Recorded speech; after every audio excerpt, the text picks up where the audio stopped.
वकील गुणरत्न सदावर्ते यांना मनसे कार्यकर्त्यांनी धमकी दिली। राज ठाकरेंविरोधातील तक्रारीनंतर कार्यकर्त्यांकडून धमकी देण्यात आली। गाडी फोडण्याची धमकी सदावर्ते यांना देण्यात आली।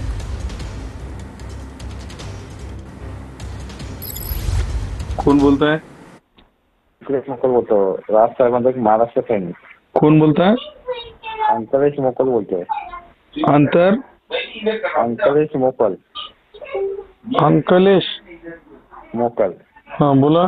तुम्ही राज साहेबांबद्दल चुकीचं स्टेटमेंट कसं देता हो? कशाचं स्टेटमेंट हो? नॅशनल एज्युकेशन पॉलिसी आहे, त्रिभाषिक 3 भाषा शिकवण्याचा राष्ट्रीय अधिकार आहे, बाल हक्काचा अधिकार आहे भारतीय संविधानातील आर्टिकल 21 खाली। मला सांगा, 3 भाषा शिकवण्याचा अधिकार असल्याच्या नंतर आपण काय लोकांच्या लेकराला घरातल्या खिशातल्या पैशाने शिकवतो का हो? 3 भाषा शिकवल्या जातील, कोणी सुद्धा थांबवू शकणार नाही। वेल्डिंगची तसं मारून फिरता आणि राष्ट्रभर चुकीचं स्टेटमेंटला उद्या तुमच्या घरावर हल्ला आला तुम्ही जिम्मेदार तुम्ही असतात। माझ्या घरावर हल्ला करण्याची धमकी द्यायची नाही, मला भीती वाटत नाही। हा, भीती वाटत नाही। उद्या मला तुम्ही गाडीमध्ये दिसलात ना, तुमची गाडीची काच फुटली जाईल, हे लक्षात ठेवा।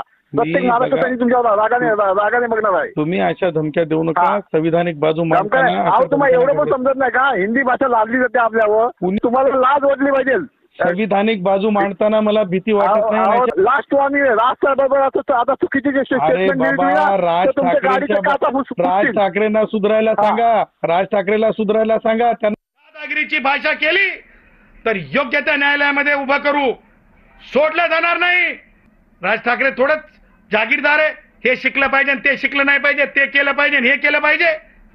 लालबाग, परळ, दादर, माहीम ह्या गल्ल्या आहे, एवढ्या गल्ल्या जर सोडल्या तर दिल्लीचे माननीय अमित शाह साहेबांना, मोदीजींना, ज्यांनी 3 भाषा देशात शिकवायचं सूत्र आणलं, त्यांच्यावर म्हणजे सूर्यावर काहीतरी असं केल्यासारखं आहे।